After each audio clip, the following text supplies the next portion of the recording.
Good morning friends. पिछली कक्षा में हम पढ़ रहे थे कि लास्की ने किस तरह से जो है अपने स्वतंत्रता संबंधी विचार प्रतिपादित किए और उसने बताया कि स्वतंत्रता और समानता के बारे में उसने ये बताया कि स्वतंत्रता और समानता दोनों परस्पर पूरक हैं। तो हम पिछली कक्षा में जो है लास्की के स्वतंत्रता संबंधी विचार हमने पढ़े थे और ये बताया था आपको कि लास्की किस प्रकार से जो है सकारात्मक स्वतंत्रता की बात करता है, नकारात्मक स्वतंत्रता के स्थान पर वो सकारात्मक और भावात्मक जो है स्वतंत्रता को ही अपने विचारों में महत्वपूर्ण स्थान देता है। तो हमने पिछली कक्षा में ये आपको बताया था कि लास्की जो है तीन तरह की स्वतंत्रता की बात करता है। पहली है व्यक्तिगत स्वतंत्रता, दूसरी राजनीतिक स्वतंत्रता और तीसरी है आर्थिक स्वतंत्रता। तो हमने पिछली कक्षा में आपको बताया था कि लास्की तीन प्रकार की स्वतंत्रता की बात करता है। व्यक्तिगत स्वतंत्रता, दूसरी राजनीतिक स्वतंत्रता और तीसरी आर्थिक स्वतंत्रता। तो देखिए हम तीनों स्वतंत्रताओं के बारे में स्पष्ट रूप से जो है समाज जो है आपको समझाने का पूरी तरह से जो है प्रयास करते हैं कि ये तीनों स्वतंत्रताएं किस प्रकार से लास्की ने अपने चिंतन में समाहित की है। तो देखिए लास्की ने तीन प्रकार की स्वतंत्रता की बात की है।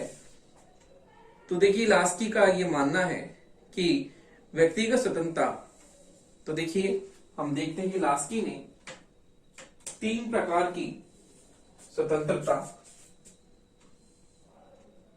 लास्की ने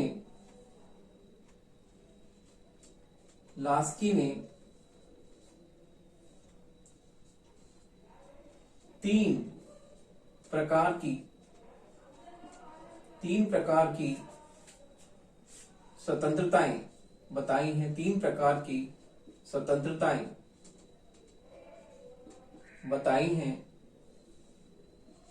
स्वतंत्रताएं बताई हैं जो इस प्रकार है। तो देखिए हम तीनों स्वतंत्रताओं के बारे में समझते हैं कि तीनों स्वतंत्रताएं क्या हैं जो इस प्रकार है। तो देखिए पहली स्वतंत्रता बताई है लास्की ने व्यक्तिगत स्वतंत्रता। तो देखिए व्यक्तिगत स्वतंत्रता का मतलब जहां व्यक्ति अपनी इच्छा अनुसार जो है जीवन के उन क्षेत्रों में प्रयोग करता है और जहां उसके परिणाम उसको प्रभावित करते। देखिए व्यक्तिगत स्वतंत्रता पहली है व्यक्तिगत स्वतंत्रता।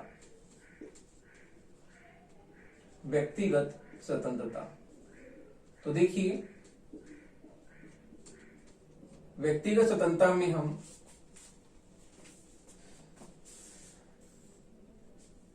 व्यक्तिगत स्वतंत्रता उसे कहते हैं जहां व्यक्ति अपनी इच्छा अनुसार व्यक्तिगत स्वतंत्रता उसे कहते हैं व्यक्तिगत स्वतंत्रता उसे कहते हैं जहां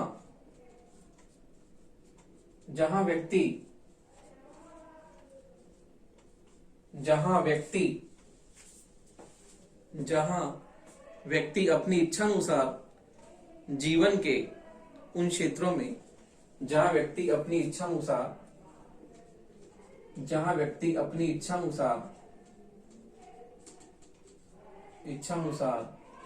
जीवन के उन क्षेत्रों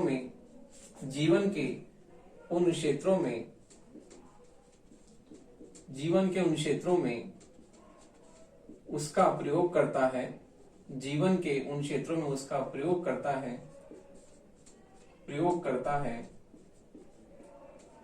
जिसका प्रभाव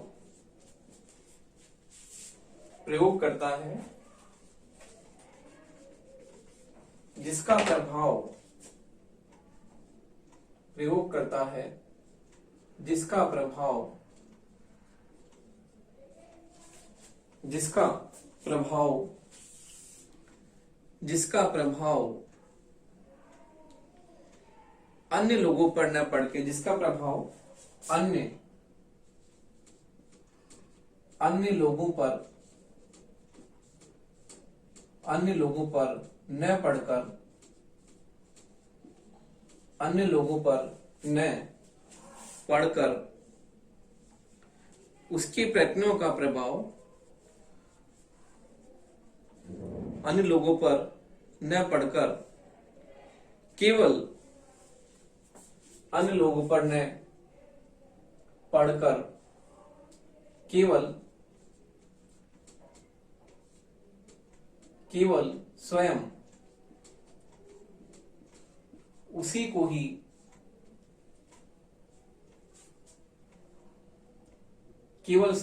को ही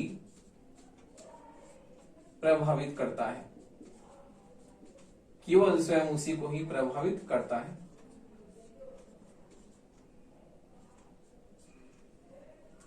तो देखिए, व्यक्तिगत स्वतंत्रता उसे कहते हैं जहां व्यक्ति अपनी इच्छा अनुसार जीवन के क्षेत्र में उसका प्रयोग करता है, जिसका प्रभाव या जिसका परिणाम केवल उसी को ही प्रभावित करता है। व्यक्ति के किए गए कार्यों का परिणाम जो है केवल व्यक्ति से ही संबंधित होता है, उसे हम कहते हैं व्यक्तिगत स्वतंत्रता।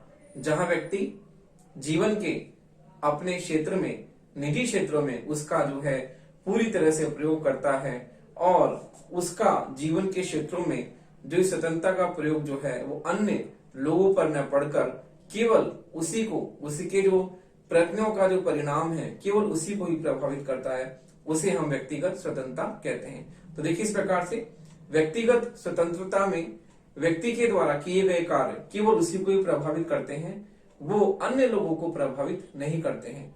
तो इसे हम क्या कहते हैं? इसे हम व्यक्तिगत स्वतंत्रता कहते हैं, जिसमें व्यक्ति के जो कार्य हैं वो स्वयं उसी को ही प्रभावित करते हैं। तो देखिए, इस प्रकार हम जो है व्यक्तिगत स्वतंत्रता में व्यक्ति के व्यक्तिगत कार्यों को ही शामिल करते हैं। देखिए, इस प्रकार से जैसे कि इसके कुछ उदाहरण हैं, जैसे कि धार्मिक जीवन में राज्य का हस्तक्षेप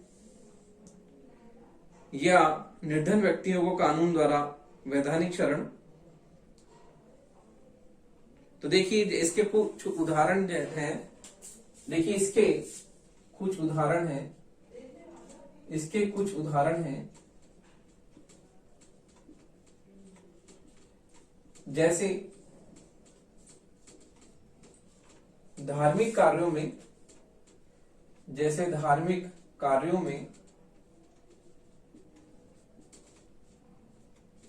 राज्य का हस्तक्षेप,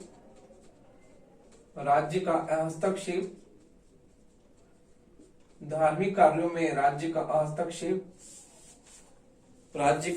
हस्तक्षेप, निर्धन व्यक्तियों को कानून द्वारा वैधानिक शरण, निर्धन व्यक्तियों को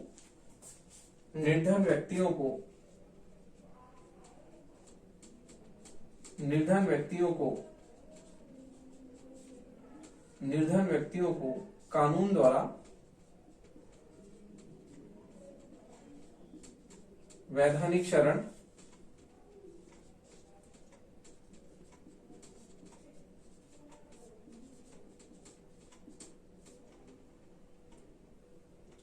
देना आदि।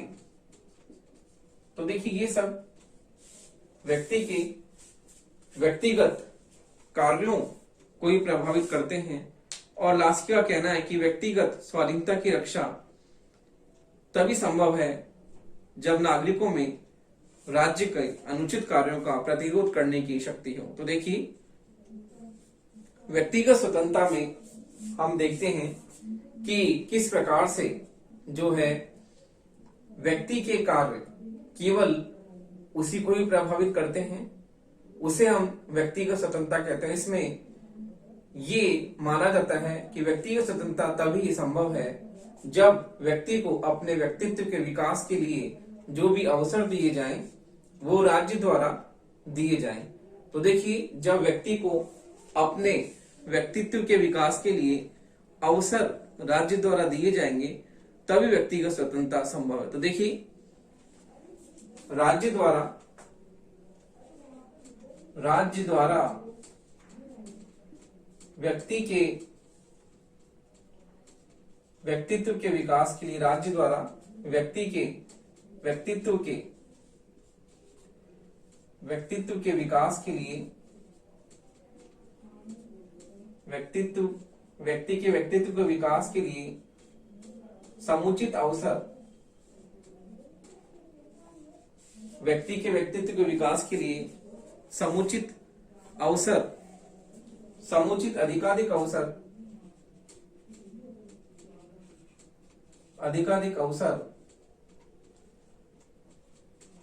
दिए जाएंगे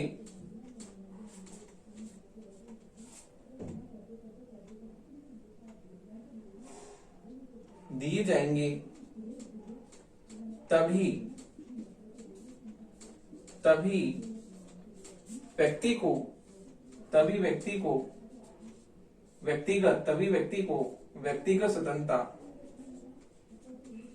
व्यक्ति को व्यक्तिगत स्वतंत्रता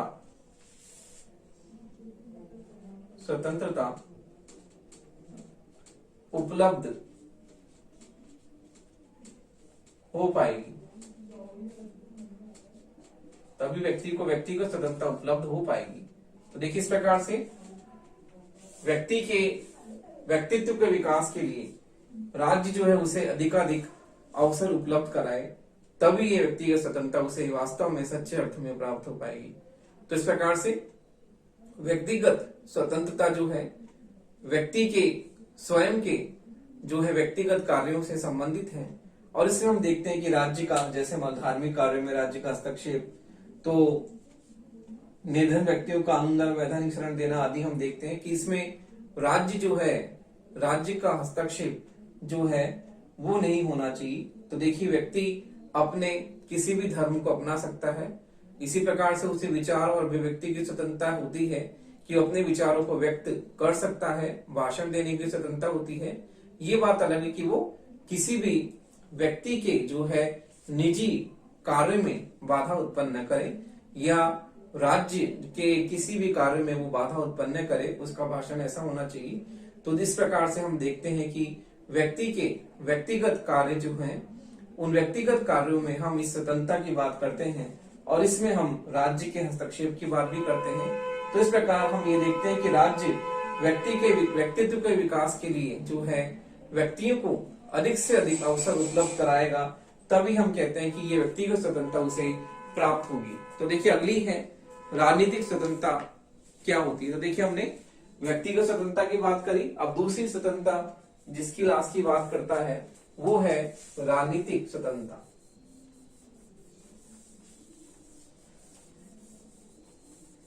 तो देखिए, व्यक्तिगत स्वतंत्रता के बाद में लास्की ने स्वतंत्रता का जो दूसरा रूप बताया है उसके बारे में हम चर्चा करते हैं कि लास्की के अनुसार स्वतंत्रता का दूसरा प्रकार क्या है। तो देखिए, दूसरा प्रकार लास्की ने बताया है राजनीतिक स्वतंत्रता।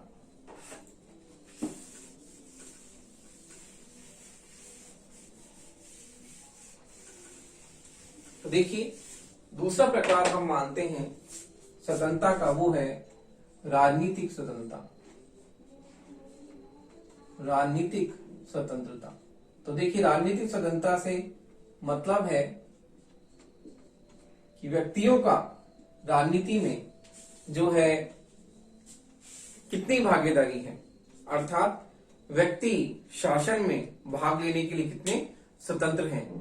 क्या शासन के समस्त जितने भी, जैसे मान लो शासन किस प्रकार से है और शासन के सभी कार्यों में क्या नागरिक सक्रिय रूप से भाग लेते हैं। तो ये होती है राजनीतिक स्वतंत्रता, जिसमें हम ये देखते हैं कि राजनीतिक स्वतंत्रता का अर्थ है राज्यों के मामलों में सक्रिय हो पाने की शक्ति। तो देखिए, राजनीतिक स्वतंत्रता का अर्थ है राजनीतिक स्वतंत्रता का अर्थ है राजनीतिक स्वतंत्रता का अर्थ है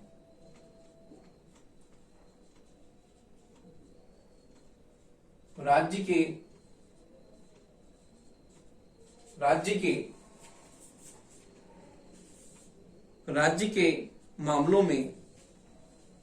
के मामलों में सक्रिय होने की शक्ति। राज्य के मामलों में सक्रिय होने की शक्ति।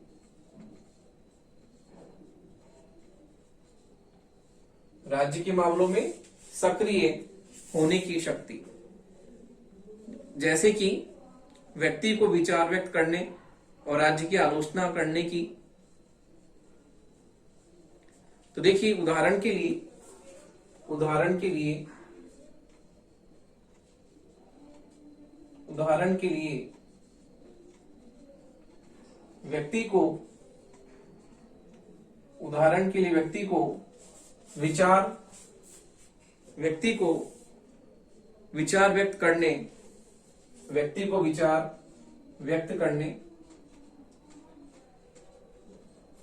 व्यक्ति को विचार व्यक्त करने और राज्य की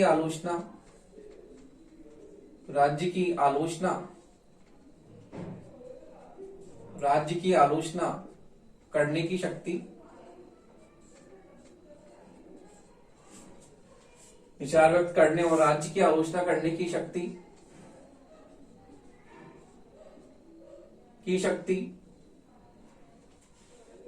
अगली हम देखते हैं कि अपने प्रतिनिधि चुनने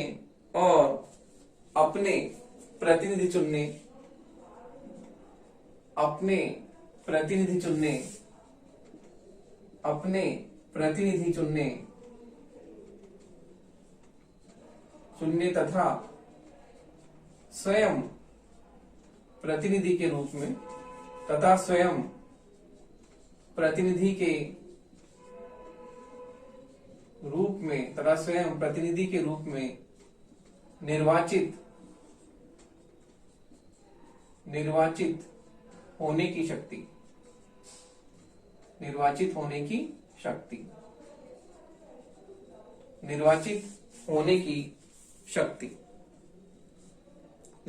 होने की शक्ति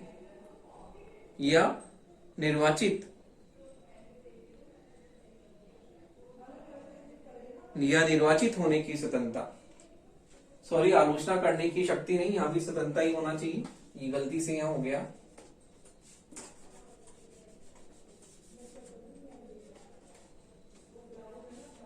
आलोचना करने की स्वतंत्रता,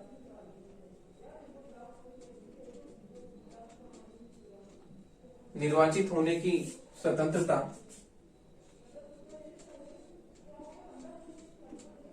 आदि।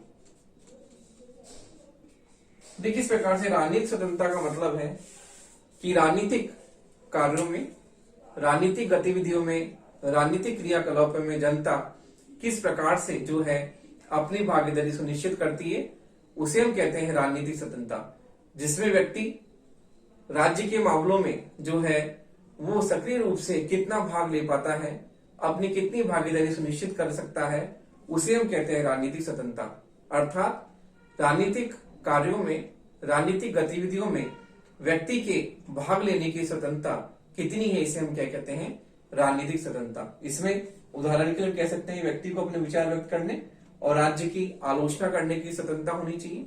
व्यक्ति अपने विचारों को व्यक्त कर सके, राज्य की आलोचना कर सके, उसी प्रकार से अपने प्रतिनिधि चुने और स्वयं प्रतिनिधि के रूप में निर्वाचित होने की स्वतंत्रता उसे प्राप्त होनी चाहिए।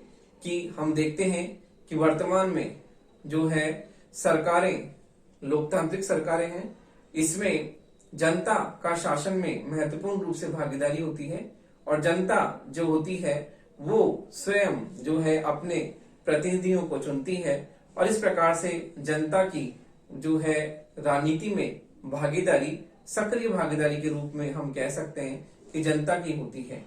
और जनता इसी प्रकार से अपने प्रतिनिधियों को चुनकर भी भेजती है और स्वयं प्रतिनिधि के रूप में स्वयं भी निर्वाचित होने की स्वतंत्रता उसे प्राप्त होती है। तो इस प्रकार से हम देखते हैं कि राजनीतिक स्वतंत्रता में व्यक्ति जो है राज्य के कार्यों में सक्रिय रूप से भाग ले सके, उसे हम क्या कहते हैं, राजनीतिक स्वतंत्रता। तो इसमें व्यक्ति को इतनी स्वतंत्रता प्राप्त होती है कि वह राज्य के कार्यों में, राजनीतिक गतिविधियों में सक्रिय रूप से भाग ले सके। इसे ही हम क्या कहते हैं, राजनीतिक स्वतंत्रता कहते हैं। तो देखिए इस प्रकार से इसमें शिक्षा और प्रेस की स्वतंत्रता जो है, शिक्षा और प्रेस की स्वतंत्रता, शिक्षा और प्रेस या मीडिया, प्रेस या मीडिया की स्वतंत्रता, प्रेस या मीडिया की स्वतंत्रता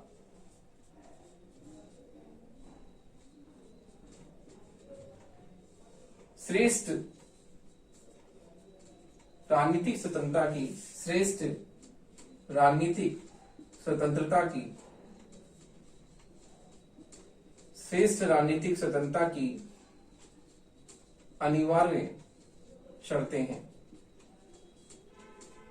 तो देखिए प्रेस और शिक्षा की स्वतंत्रता, ये सबसे महत्वपूर्ण जो है स्वतंत्रता है।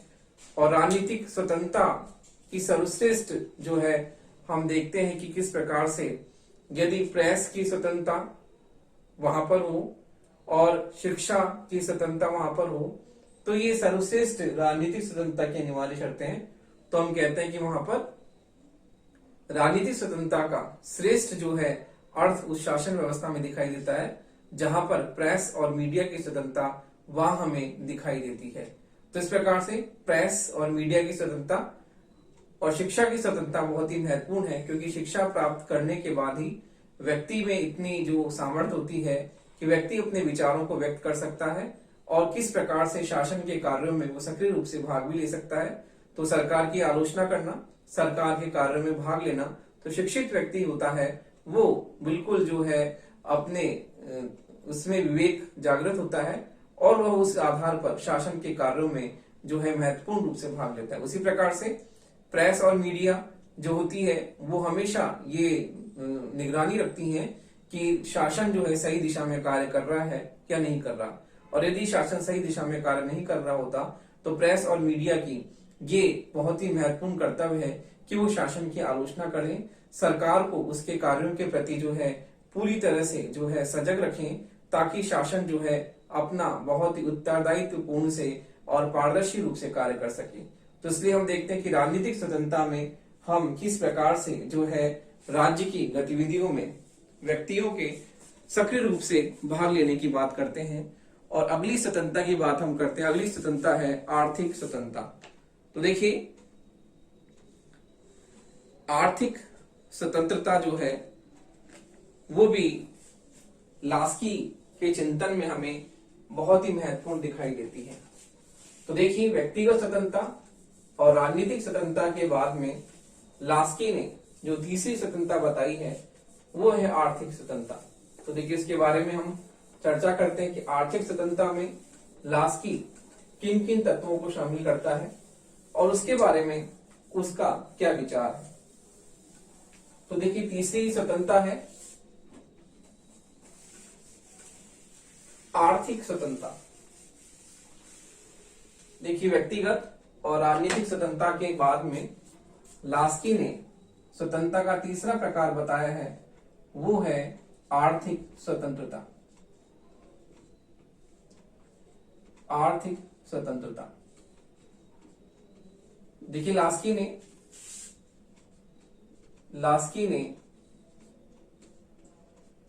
व्यक्तिगत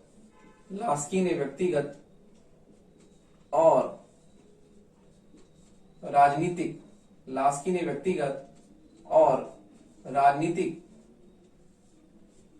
स्वतंत्रता की तुलना में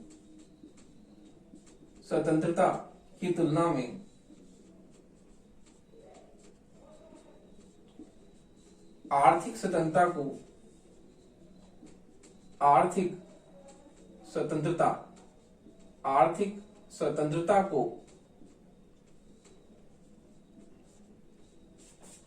सबसे महत्वपूर्ण माना है। सबसे महत्वपूर्ण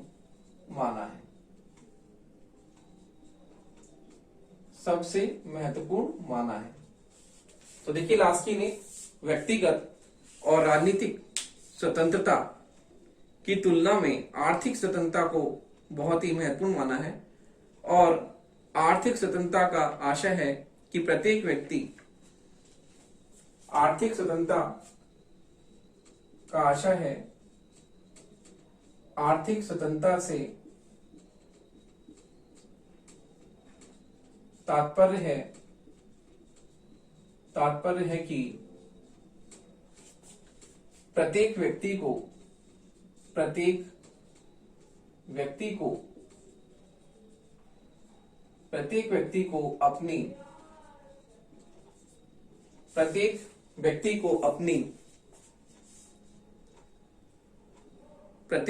को अपनी योग्यता के अनुसार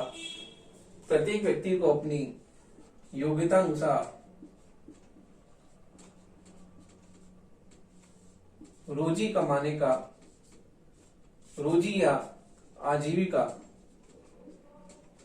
या आजीविका कमाने का प्रत्येक व्यक्ति को अपनी योग्यता अनुसार रोजी या आजीविका कमाने का अवसर प्राप्त हो अर्थात वह बेकारी या बेरोजगारी से मुक्त हो।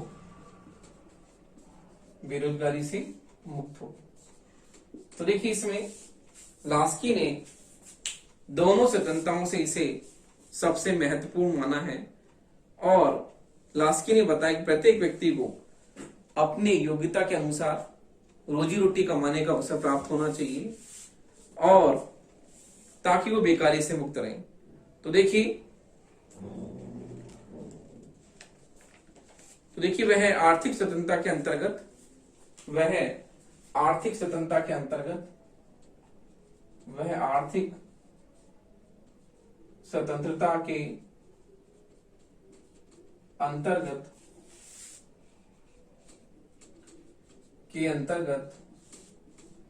व्यक्ति को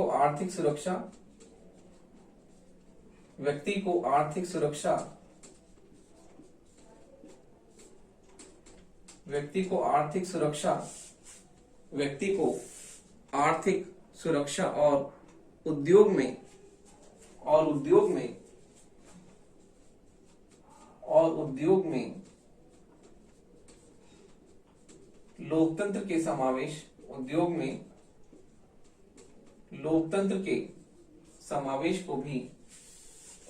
लोकतंत्र के समावेश को भी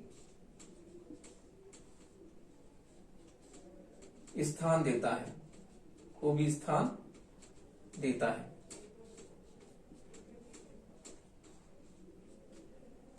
तो देखिए, इस प्रकार से आर्थिक स्वतंत्रता का मतलब है कि प्रत्येक व्यक्ति अपनी योग्यता के अनुसार अपना भरण पोषण कर सके। प्रत्येक व्यक्ति को यह अवसर प्राप्त होना चाहिए कि वो अपनी आजीविका कमा सके। इसे हम क्या कहते हैं? आर्थिक स्वतंत्रता। तो देखिए, आर्थिक स्वतंत्रता से हमारा तात्पर्य प्रत्येक व्यक्ति को अपनी आजीविका कमाने का अवसर प्राप्त होना चाहिए और इसमें हम देखते हैं ताकि वो बेरोजगारी से मुक्त हो सके, कि वो आर्थिक रूप से सशक्त हो सके, स्वावलंबी बन सके, आत्मनिर्भर बन सके। आर्थिक स्वतंत्रता में के अंतर्गत व्यक्ति को आर्थिक सुरक्षा जो है वो दी जानी चाहिए राज्य द्वारा और इसी प्रकार से उद्योग में लोकतंत्र के समावेश को भी क्या करता है? लास्की महत्वपूर्ण स्थान देता है।